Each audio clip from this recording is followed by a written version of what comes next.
आज हम देखेंगे एलसीआर सर्किट। एलसीआर सर्किट में एल, सी और आर को हम क्या करते हैं, श्रेणी क्रम में जोड़ते हैं और इन तीनों को श्रेणी क्रम में जोड़ने के बाद इसको हम एक एसी सर्किट के साथ, एसी के साथ ज्वाइन करते हैं धारा प्रवाह के लिए। ठीक है, अब एसी के साथ ज्वाइन करते हैं, इसमें डीसी का प्रयोग नहीं होगा। एसी का साइन आप लोग को पता है, इस तरह से होता है।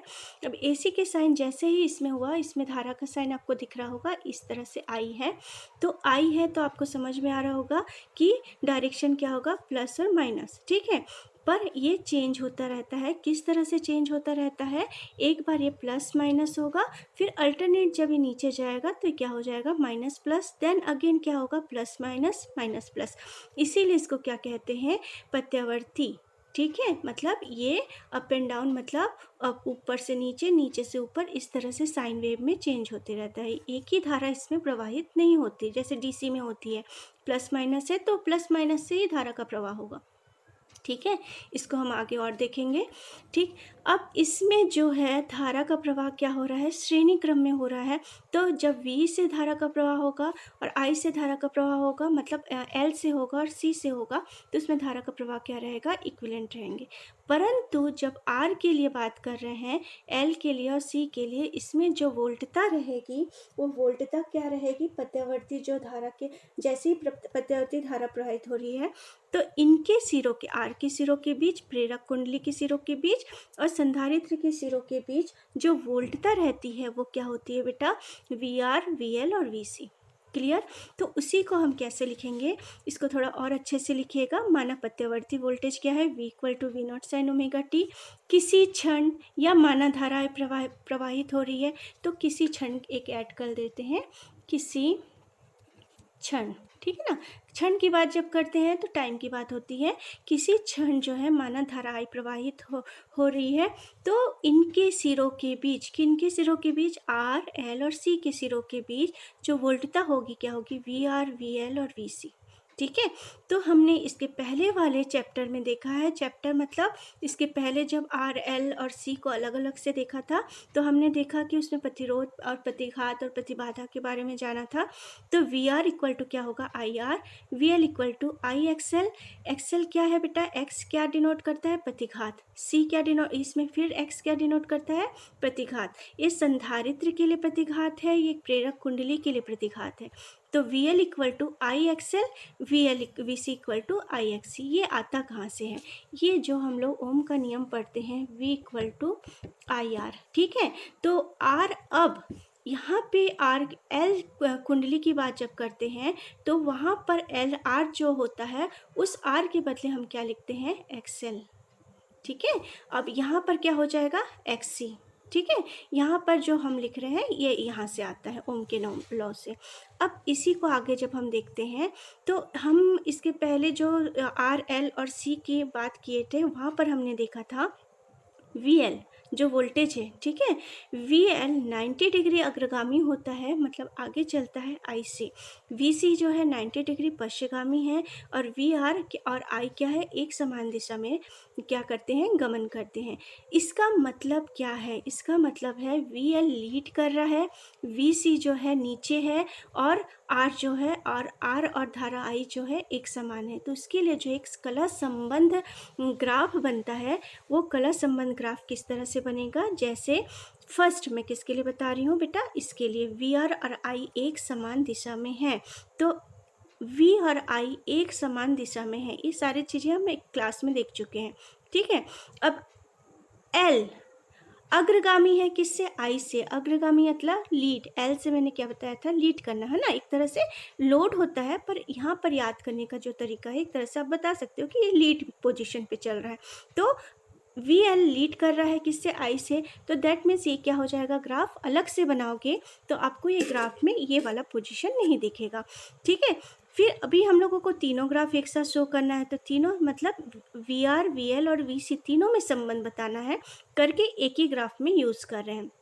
अब क्या है, वी सी धारा, यहाँ पर आप देख रहे होंगे, वी सी धारा आई से 90 डिग्री पश्चिगामी है, पश्चिगामी है ना नीचे की तरफ। ये क्या है, वी सी धारा आई से पश्चिगामी है, तो ये क्या होगा, नीचे की तरफ। ठीक है।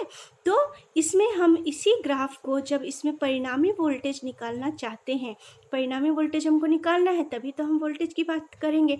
तो इन तीनों में जब परिणामी वोल्टेज निकालेंगे तो परिणामी वोल्टेज को हम कैसे निकालेंगे, इस तरह से। ये तो आई है ही, इसमें कोई चेंजेस नहीं होगा, ठीक है, इसमें कोई चेंजेस नहीं हुआ। अब आपको दिख रहा है VL क्या है, VC से अग्रगामी है, तो हम क्या बता सकते हैं, VL greater than VC। That means greater than मतलब का क्या होता है कि VL माइनस VC। तो हम ग्राफ को, ये जो टोटल ग्राफ है इसको हम कैसे लिख सकते हैं, VL माइनस VC, ठीक है, ये VC है। अब इसका जब हमको परिणामी वोल्टेज निकालना है किसके किसके बीच में, VL VC, मतलब ये यहाँ पर बात हो रही है, मतलब तीनों के लिए ही बात कर रहे हैं। तो VL VC और VR में जो परिणामी वोल्टेज निकालना है तो हम परिणामी वोल्टेज किस तरह से निकालेंगे, माना कि ये क्या है, ये परिणामी वोल्टेज को शो करता है। तो परिणामी वोल्टेज को शो करता है तो ये क्या है, हम परिणामी वोल्टेज को क्या बता दिए, V, ठीक है। तो हम इसको ड्रॉ करेंगे एक समांतर चतुर्भुज के फॉर्म में। समांतर चतुर्भुज के फॉर्म में ड्रॉ करने के बाद इसको नामांकित किए, इसको नामांकित किए, ए से कर देते हैं, A B और then C, clear, A B और C। और ये क्या है, V, परिणामी वोल्टेज, ठीक है, परिणामी वोल्टेज। तो इस परिणामी वोल्टेज का मान हमको निकालना है, और ये जो किस एंगल से बन रहा है, जो जिस एंगल से ये बन रहा है उसको हम क्या बोलते हैं, कलांतर। इसमें हम कला संबंध की बात करते हैं, जब फेज डिफरेंस की बात करेंगे तो उसको क्या बोलेंगे, कलांतर। कलांतर को हम किससे डिनोट कर रहे हैं, फाई से, माना कि फाई क्या है, कलांतर है, ठीक है।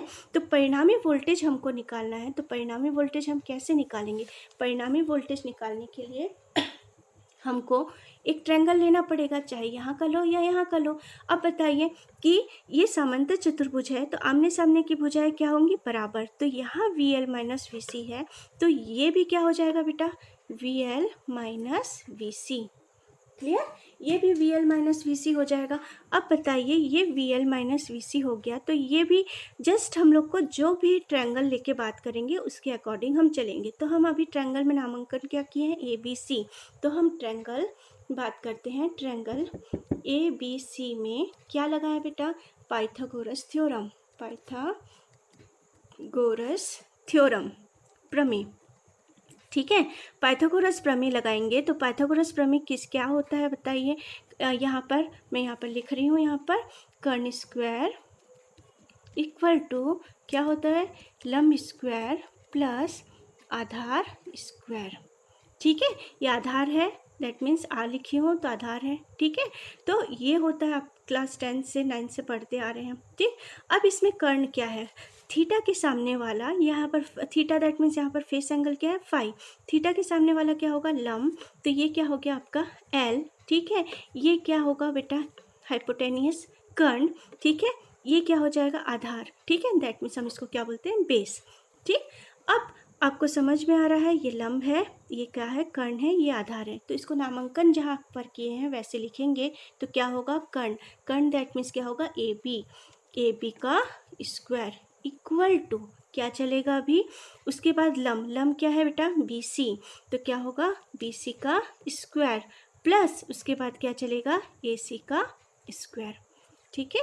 ये आपको दिख नहीं रहा होगा, अभी अच्छे से देख लीजिए, AB का स्क्वायर इक्वल टू BC का स्क्वायर प्लस AC का स्क्वायर, ये हमने यहाँ से लिया, ठीक है। अब इसमें क्या रखना है, हमको वैल्यू रखनी है। अब चलिए वैल्यू एक बार यहाँ पर देख लेते हैं, फिर मैं आगे बता रही हूँ। AB का स्क्वायर मतलब ये क्या है, इसको क्या डिनोट किया हम लोग, V स्क्वायर। तो यहाँ पर लिखते हैं V स्क्वायर इक्वल टू, आगे क्या चलेगा बेटा, BC का स्क्वायर। BC क्या है हमारे पास, BC आमने सामने की भुजा बराबर है तो क्या होगा, VL माइनस VC का स्क्वायर, क्लियर, प्लस अब आगे क्या चलेगा बेटा कि AC, ठीक है। AC क्या है, AC को हमारे पास क्या है, AC इक्वल टू VR, ठीक है ना। तो VR का पूरे का स्क्वायर कर देते हैं अभी, ठीक है, बाद में हम देखते जाएंगे आगे। आगे क्या हो जाएगा इसमें, इसमें हमको क्या रखना है, वैल्यू, कौन सी वैल्यू रखनी है? जो हमने आगे यहाँ पे बताया है इस वैल्यू को रखनी है। वी आर के जगह आई आर, वी एल के जगह आई एक्स एल, वी सी के जगह आई एक्स सी। क्लियर? तो यहाँ पर इस वैल्यू को हम देखते हैं आगे यहाँ पे। चलिए यह वैल्यू को देखेंगे। मैं फिर से एक बार लिख देती हूँ क्या क्या आया था। वी स्क्वायर, ठीक है, क्लियर है अभी। वी स्क्वायर इक्वल टू क्या आया था? वी एल माइनस वी सी का होल स्क्वायर प्लस क्या आया था? वी आर का होल स्क्वायर। चलिए वैल्यू रखते हैं।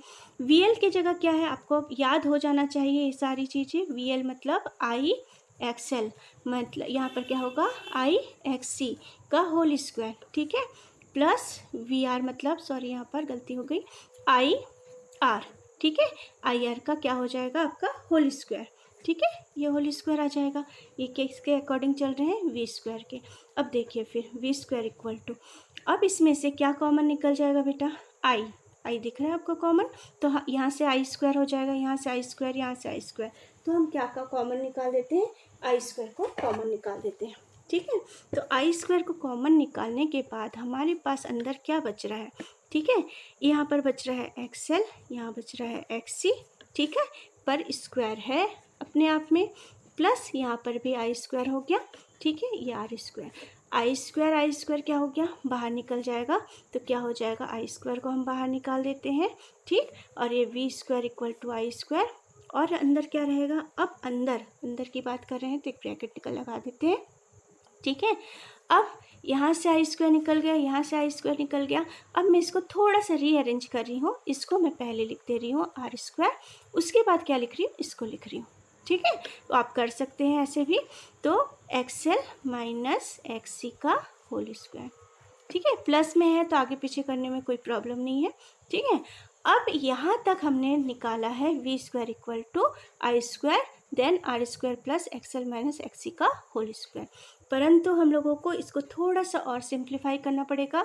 सिंप्लीफाई कैसे करेंगे हम लोग?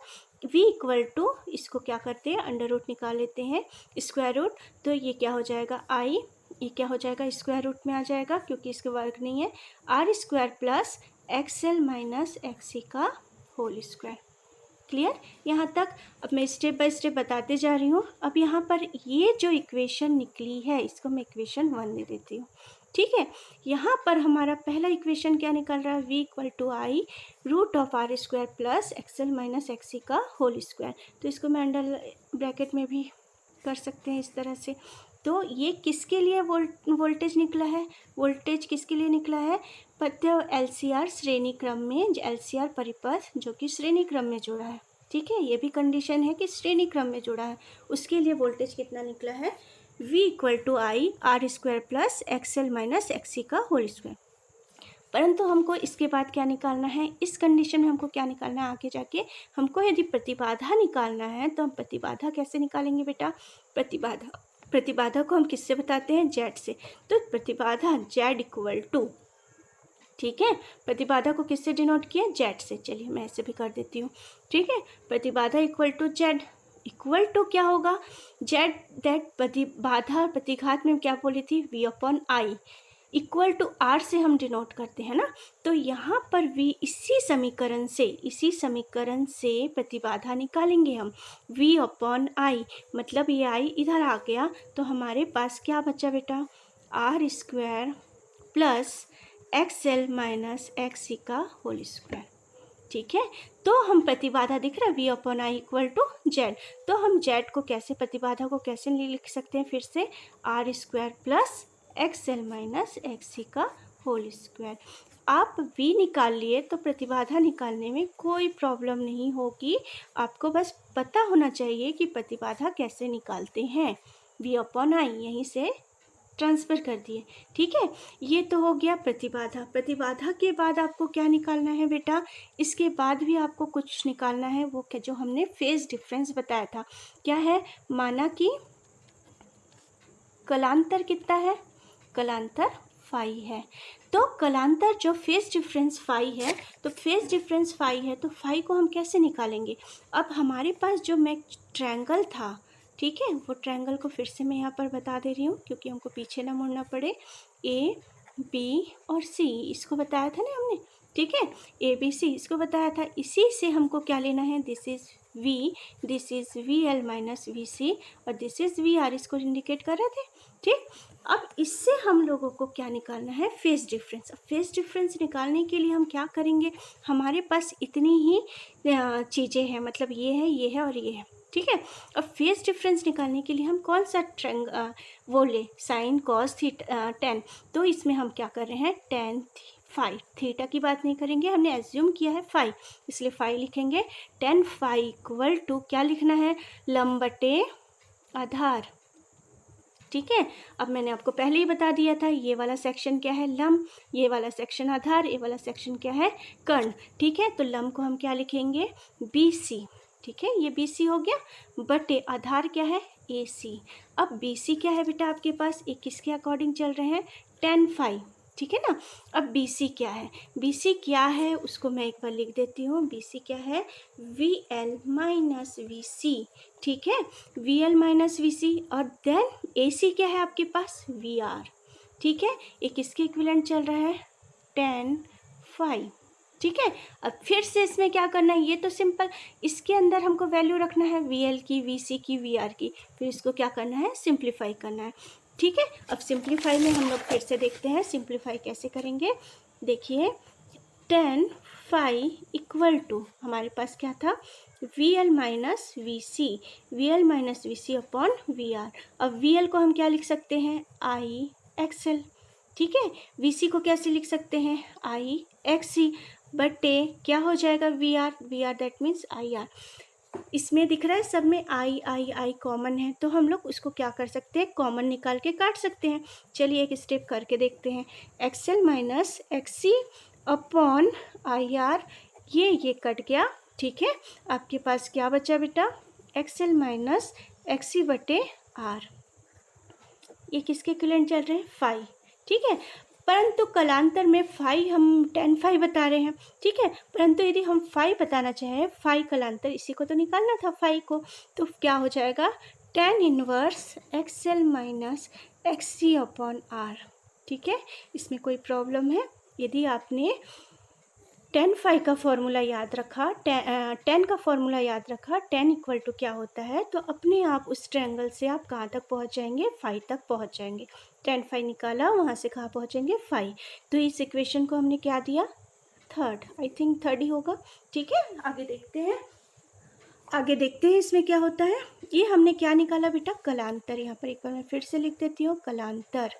ठीक है, अभी तक हमने क्या निकाला था, वोल्टेज। ठीक है, देन उसकी परिणामी वोल्टेज है ना, वोल्टेज में क्या निकाला था, तीनों का परिणामी वोल्टेज V वो था। उसके बाद हमने क्या निकाला, प्रतिबाधा किससे निकाला, Z से, Z equal to V upon I, वो याद रखना है। उसके बाद कलांतर के लिए आपको क्या याद रखना है, टेन इक्वल टू लंब बटे आधार, वहाँ से आप टेन फाइव निकालेंगे, वैल्यू रखेंगे और यहाँ से आप निकाल लेंगे। नेक्स्ट यहाँ पर आपको क्या करना है, 1 मिनट ना इसको और आगे यदि एक स्टेप आगे चलना चाहे तो क्या कर सकते हैं, आपको लास्ट क्लास में पता होगी बात, यदि नहीं तो देखिएगा नोट्स को। तो XL और इक्वल टू क्या होता है, ठीक है, XL इक्वल टू क्या होता है बेटा, ओमेगा L, हमको पता है, लास्ट क्लास में हमने देखा था। XC इक्वल टू क्या होता है, 1 अपॉन ओमेगा C। तो इसी इक्वेशन को यदि फिर से मैं यदि इस फॉर्मेट में लिखना चाहूँ, कलांतर फाई इक्वल टू, तो हम कैसे कि चेंज कर सकते हैं, बस वैल्यू को आपको पुट करना है, टेन इनवर्स, इसको ब्रैकेट में रखिए। ठीक है, टेन इनवर्स XL क्या है, omega L minus sorry five equal to ten inverse omega L यहाँ पर रखा। देखिए यहाँ पर XL की जगह पे हमने ओमेगा L रखा, XC की जगह पे क्या रखेंगे, 1 अपॉन ओमेगा C। ठीक है, अपॉन R को ऐसे ही रहने दीजिए। ठीक है, R में कोई चेंजेस नहीं होगा। तो कलांतर को आप इस फॉर्मेट से भी निकाल सकते हैं, और उसको आगे और सॉल्व करना है तो कैसे निकाल सकते हैं, इस तरह से भी निकाल सकते हैं। ठीक है, तो कलांतर के लिए हमारे पास दो फॉर्मूले इस तरह से आते हैं। यदि ओमेगा की वैल्यू आपको पता है, एल मतलब इसमें वैल्यू आपको पता है, तो आप इससे मैथमेटिकल सॉल्व भी कर सकते हैं। ठीक है, अब लास्ट एक आता है धारा, प्रवाहित धारा। मतलब धारा की बात करते हैं, तो इसमें धारा यदि बात करेंगे, धारा को कैसे निकालेंगे। ठीक है, एलसीआर परिपथ में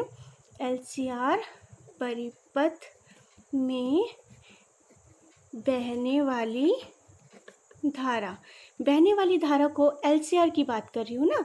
एलसीआर में क्या अग्रगामी था बेटा, एल, ये अग्रगामी था, ये जो है अग्रगामी था, है ना, ये अग्रगामी था। तो इसमें जो धारा का मान होगा I = I0 sine omega T हम लिखते हैं। ठीक है, उसको रेजिस्टेंस के लिए लिखते थे, एल के लिए अलग हो जाता था, सी के लिए अलग हो जाता था। ठीक है ना, सी में +π/2, एल में क्या होगा -π/2। ठीक है, तो I = I0 sine omega T -π/2 के बदले अब हमारे पास कलांतर फेज डिफरेंस हमने क्या एज्यूम किया, फाई, तो हम यहाँ पर क्या लिख रहे हैं, फाई। तो I = I0 sine omega t -phi. ठीक है, यहाँ पर जहाँ ये जो वैल्यू ये जो वैल्यू है I0 क्या है, I0 जो है क्या है, शिखर मान है धारा का, है ना, शिखर मान है। तो इसकी वैल्यू क्या होती है, V0/Z। ठीक है, V0/Z। अब Z का वैल्यू तो आपको पता है, Z = कितना था, वो एक बार हम फिर से देख लेते हैं। यहाँ पर I0 = V0 क्या होगा, √Z बोल रही हूँ ना, √R² प्लस क्या था बेटा, XL। ठीक है, XL - XC का होल स्क्वायर। ठीक है, इस स्टेप को एक और स्टेप में बदलना चाहो तो कैसे बदलोगे बताओ। तो इसी में क्या रख दोगे आप लोग, ω_L, और इसमें क्या रखोगे, 1/ω_C। क्लियर। तो इसमें एक स्टेप और यदि लिखना चाहेंगे तो हम लोग क्या लिखेंगे, V0 क्या लिखेंगे, मैं अब ऐसे तिरछा करके बता रही हूँ अपॉन को। ठीक है, अब देखिए R² प्लस XL क्या होगा, ω_L - XC क्या होगा, 1/ω_C का होल स्क्वायर। ये भी I0 है, वो भी I0 है। तो ये दोनों फॉर्मूले से आप क्या बोलेंगे, प्रवाहित होने वाली जो धारा है, फाइनली जो बात करते हैं हम लोग, बाकी इसके पहले भी जो देख चुके हैं उसमें भी बात किए थे। ठीक है, उसमें जो वैल्यू हो जाएगी इतनी होगी। ठीक है, तो आपने ये देखा कि हमने एलसीआर परिपथ में क्या क्या निकाला। एलसीआर परिपथ में हमने निकाला सबसे पहले परिणामी वोल्टेज, फिर क्या निकाला बेटा, कला प्रतिबाधा, देन कलांतर, देन हमने क्या निकाला, धारा। एलसीआर परिपथ में बहने वाली धारा किस फॉर्मूले से, ये याद नहीं करना है, आपको पता होना चाहिए। एल के लिए हम क्या लेते हैं, -π/2। यहाँ पर फेज डिफरेंस हमने फाई लिया, तो यहाँ क्या हो जाएगा, ω_t -फाई। ठीक है, तो ये यहाँ से हमने कहाँ सॉल्व किया, यहाँ तक। अब इसी के लिए जो कंडीशन है, उस कंडीशन को हम आगे देखेंगे। तो कंडीशन को देखने के लिए सबसे पहले हम कंडीशन के साथ साथ अनुनादी आवृत्ति की बात करेंगे और अनुनादी आवृत्ति भी देखेंगे। तो यहाँ तक जो है सबसे पहले आप लोग एक बार करिए, करने के बाद हम सेकंड क्लास में जब बात करेंगे तो इसके आगे हम केसेस देख लेते हैं। इसके बारे में केसेस इसी क्लास में देख लेते तो ठीक रहेगा। चलिए हम इसी क्लास में केसेस भी देख लेते हैं। ठीक है, 1 मिनट।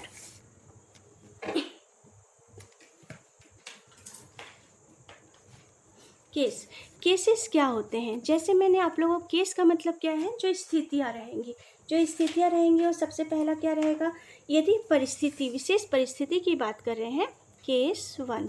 ठीक है, केस 1 की जब बात करते हैं, यदि हमने क्या बोला है, ω_L > ω_C हो। ठीक है, मतलब ω_L L <c हो, तो ω_L > ω_C हो, तो इस कंडीशन में हमेशा क्या होता है, V धारा I से क्या होती है, अग्रगामी होती है। मतलब ये कंडीशन से ही L क्या हो रहा है, ग्रेटर देन है, दैट मीन्स L क्या कर रहा है, लीड कर रहा है। तो इसमें क्या हो जाएगा, हमेशा V I से क्या होगा, अग्रगामी होगा परिस्थिति के अकॉर्डिंग है, तो मैं लिख रही हूँ अग्रगामी होगा। ठीक है, केस 2, इसी में केस 2 की जब बात करते हैं, इसी को चेंज कर दीजिए, ω_L < ω_C। ठीक है, ω_L less than omega C की बात कर रहे हैं तो क्या हो जाएगा, अब दिख रहा है ये लीड कर रहा है, नहीं, अब लीड कौन कर रहा है, सी।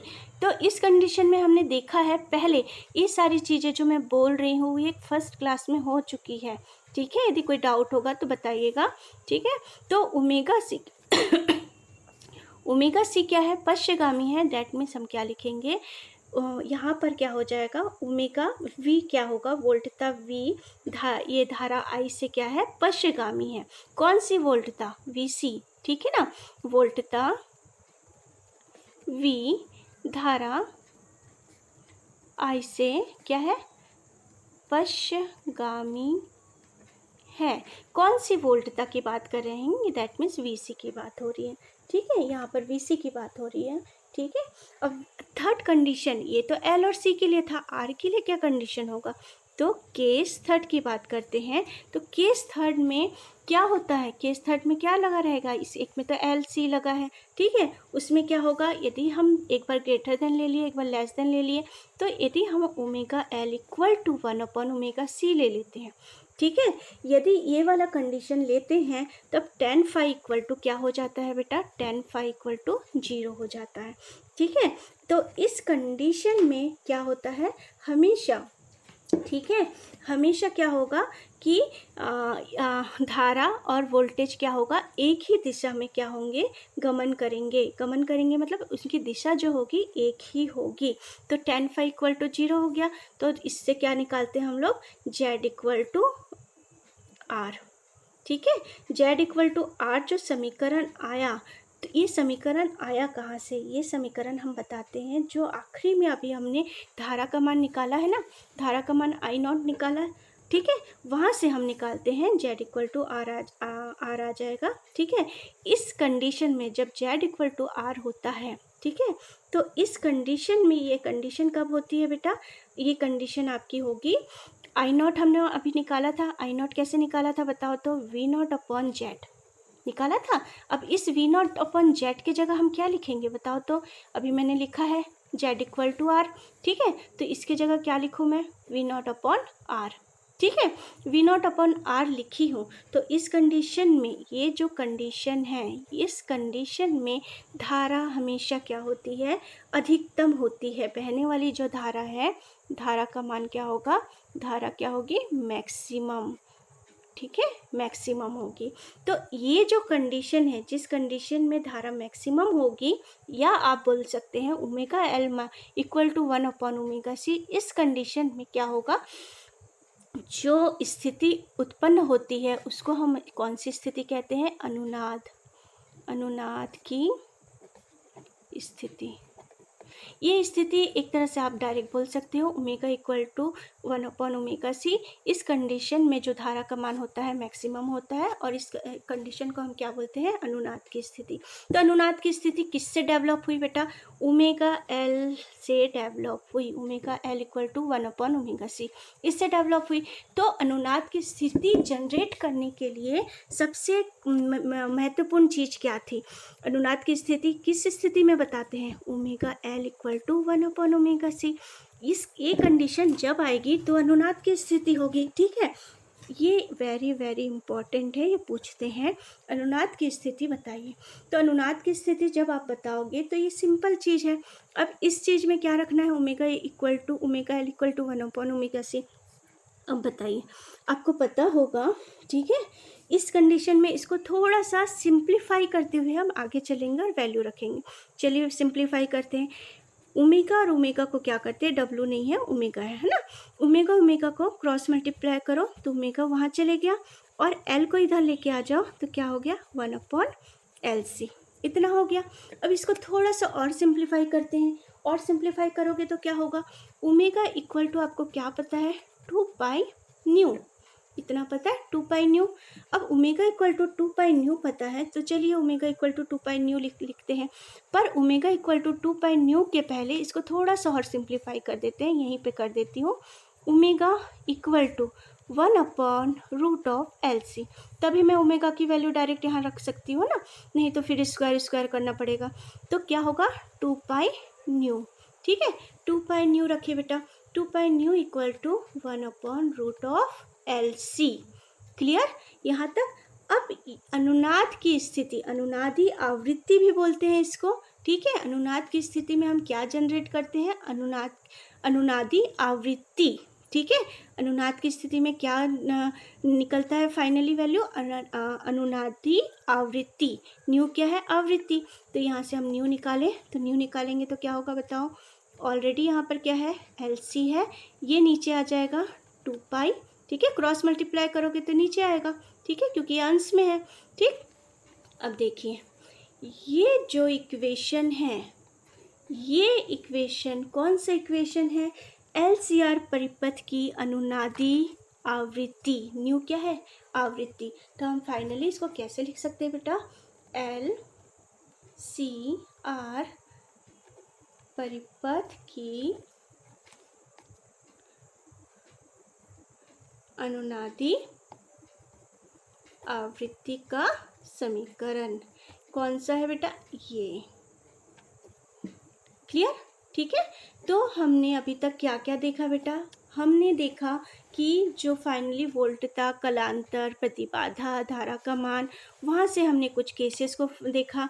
जो ओमेगा एल ओमेगा सी की बात कर रहे थे, ओमेगा एल ग्रेटर देन करके बात किया, तब इसमें क्या होगा, V अग्रगामी हो जाएगा। ये V कौन सा V होगा ना, L वाला, है ना। ये कौन सा V होगा, C वाला, पश्चिगामी होगा ना। अब दोनों कंडीशन देख चुके थे, एक बार इक्वल कंडीशन देखते। इक्वल कंडीशन में हमेशा धारा मैक्सिमम हो जाती है। धारा जब मैक्सिमम हो गई तो उस कंडीशन को हम लोग बोलते हैं अनुनाद की स्थिति। और इस अनुनाद की स्थिति में हम लोग क्या निकालते हैं बेटा, अनुनादी आवृत्ति, जो कि वेरी वेरी इंपॉर्टेंट है, पूछा जाता है, ठीक है। और उसके ऊपर मैथमेटिकल क्वेश्चन भी आते हैं। तो अनुनाद की स्थिति जनरेट कहाँ से हुई थी, omega L equal to one by omega c। वहाँ से हमने सिंप्लीफिकेशन किया, सरलीकरण किया, सरलीकरण करते करते हमको क्या मिला, न्यू मिला। तो न्यू मिला, तो ये न्यू क्या है बेटा, LCR परिपथ की अनुनादी आवृत्ति। तो आज की क्लास में मैं इतना बता रही हूँ, ये थोड़ी सी लंबी क्लास हो गई है। इसके बाद मैं बताऊँगी पावर फैक्टर, ठीक है। तो इस क्लास को देखने के बाद बताना कि पावर फैक्टर आपको वीडियो में ही चाहिए कि क्लास में लूँ, क्योंकि अभी क्लास बहुत डिस्टर्ब हो रही है, ठीक है। तो आप लोग इससे एक बार पढ़ने के लिए कोशिश करिए, एक बार नहीं तो 2 बार में कोशिश करिए। और कोई भी डाउट है तो मुझे कॉल करके पूछिएगा। Thank you.